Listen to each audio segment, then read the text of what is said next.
Guys মই এতিয়া যাব ওলাইছোঁ মেডিকেলত অকণমান কিবা কিবি প্ৰব্লেম হৈছে মোৰ তো এতিয়া বাজিছে ৰাতিপুৱা 7টা তো ভাবিছোঁ মেডিকেলত যাম ভাঙাঘৰত যাম আৰু ইফালে মই ৰেডি হৈ আছোঁ গাটো একেবাৰে বেয়া কোনো পদ্ধতি চলিব পৰা নাই তথাপিতো মেডিকেলত নগ'লে নহ'ব যোৱাকালিও গৈছিলোঁ নাৰায়ণীত তাৰ পৰা কিছুমান পৰীক্ষা কৰিব দিছে এইবিলাক বাহিৰত বহুত বেছি লাগে তো মই গৈ আছোঁ এতিয়া GMC ভাঙাঘৰ মেডিকেলত তো ইফালে ৰাতিপুৱা 7:30টাতে ওলাইছোঁ যেতিয়া সোনকালে নগ'লে দেৰি হৈ যালে বহুত দেৰিয়ে হৈ যায় লগতে মোৰ বেষ্ট ফ্ৰেণ্ড জনে মোৰ লগত গৈ আছে তাই নহ'লে যে প্ৰতিটো বস্তুতে মোৰ একেবাৰে আধৰুৱা প্ৰতিটো বস্তু স্লিপ টিলিপ ইফালে কাটিলোঁ ইফালে মোক CT স্কেন কৰিব দিলে ECG কৰিব দিছে তো প্ৰথমে CT স্কেনটো কাগজটো জমা দিছোঁ আৰু এইটো মেচিনটোৰ ভিতৰতো সকলোৱে জানে CT স্কেন কৰে বুলি মই নাজানো কিন্তু মোৰ বহুত বেছিয়ে ভয় লাগিছিলে কি বস্তু তো ইফালে CT স্কেনটো কৰি উঠিছোঁ 3 ঘণ্টা পিছত ৰিপৰ্ট দিব ইফালে আহিছোঁ মই ECG কৰিবৰ কাৰণে তো ECG কৰি মেলি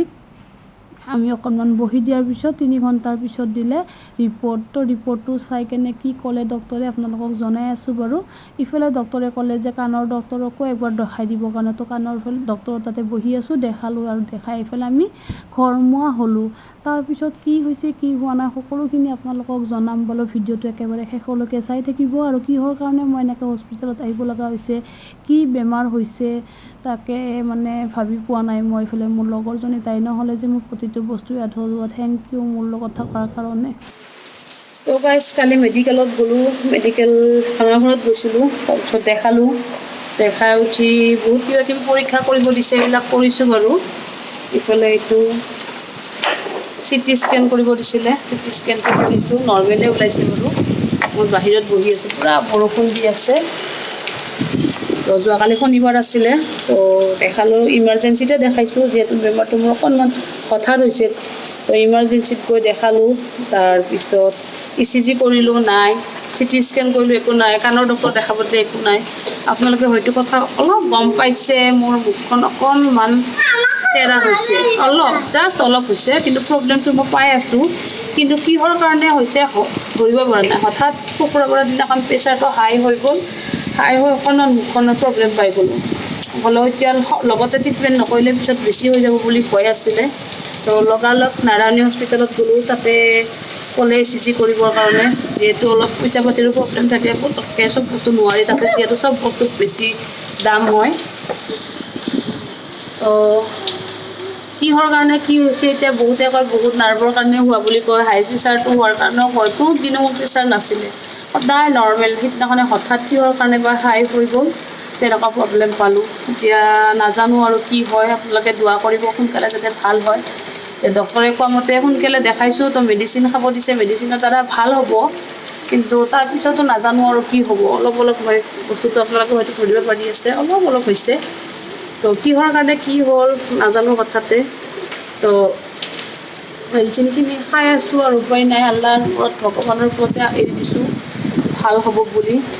তো কিছুমানে কৈ আছে জাৰা ফুকা কৰিলেও ভাল হয় তো আপোনালোকে ক'বচোন এইটো মেডিচিনৰ দ্বাৰা ভাল হ'ব নে জাৰা ফুকা কৰিলে ভাল হ'ব সেইটো বস্তু মই নিজেও ডিচিশ্যন ল'ব পৰা নাই যিহেতু মানুহজনে কৈ আছে বা কিছুমানে কৈছে মেডিচিনৰ দ্বাৰা হৈ যাব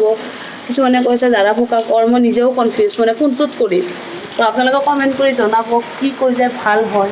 তো এইবিলাক মেডিচিন দিছে বহুত কিবা কিবি মেডিচিন দিছে এইটো দিছে দিনত 5টাকৈ খাবৰ কাৰণে এদিনত 5টা নাৰ্ভৰ দিছে তো আৰু বহুত কিবা কিবি দিছে এইবিলাক খাই লওঁ 15 দিনত কোৰ্চ দিছে খাই কাৰণে আকৌ মাতিছে তো দেখাম আকৌ তো সেনেকৈ বহুতকেইটা ডক্টৰ দেখালোঁ গোটেইবিলাকে কৈছে CT স্কেন কৰিব ডক্টৰ নকৰাকৈ গম নাপায় তো CT স্কেন কৰিলোঁ তাতেও নৰ্মেল চব পৰীক্ষা কৰিলোঁ তাতে চব নৰ্মেল কিন্তু প্ৰব্লেমটো কিহৰ কাৰণে হ'ল গম নাপাওঁ মই কথা কৈছোঁ এই চাইডটো অকণমান বাওঁ চাইডটো অকণমান অৱজ হোৱাৰ নিচিনা হৈছে কিন্তু মানুহটো মই ঠিকে আছোঁ চলি আছোঁ চব কৰিব পাৰি আছোঁ খালি খোৱা লোৱাটো অলপ কষ্ট আৰু কথা ক'লে যিটো বস্তু গম পাওঁ মই গম পাওঁ আৰু কালিৰ পৰা অলপ মানুহ ধৰিব পাৰে আৰু তো এনেকুৱা প্ৰব্লেম হৈ আছে টেনশ্যনো হৈছে কি কৰিম কি নকৰিম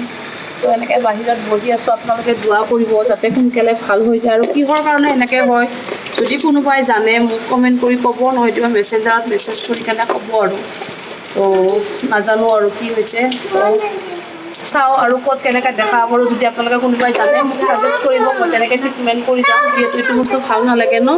তো এইটোৱে ভয় লাগি আছে ঠিক হ'বনে নাই যিহেতু এতিয়া ল'ৰা ছোৱালী দুটা সৰু আছে মই তো এনেকৈ বয়সত এনেকুৱা বেমাৰটো অলপ ভয় লগা কথা। তো ক'বচোন কেনেকুৱা কি কৰিলে ভাল হয়, আপোনালোকে যদি কেনেকুৱা ক'ত কি ট্ৰিটমেণ্ট কৰিলে ভাল হয় জনাব। তো এইফালে অহাকালি ঈদৰ একো ভাল লগা নাই, ঈদ বুলি একো ফূৰ্তিও লগা নাই, যিহেতু মেইন ঘৰৰ মানুহ মই বেমাৰী, একো ঈদ বুলি ভাল নালাগে। এইফালে বৰষুণ পূৰা চাৰিওফালে বৰষুণ, কালি দিনটো মেডিকেলত পাৰ কৰিছোঁ, 5টা বজাত আহিছোঁ। তো সেয়ে মন চন ভাল লাগি আছে, একো কৰা নাই ঈদ বুলি, তথাপিতো ল'ৰা ছোৱালী আছে, কৰিব লাগিব কিবা নহয় কিবা। তো দিনটো সেনেকৈ কি কৰোঁ চাওঁ, আজি যিহেতু দেওবাৰ, অহাকালিয়ে ঈদ। তো আপোনালোকে জনাব আৰু, সেইখিনিয়ে আশা কৰোঁ কেনেকুৱা কি কৰিলে ভাল হয়।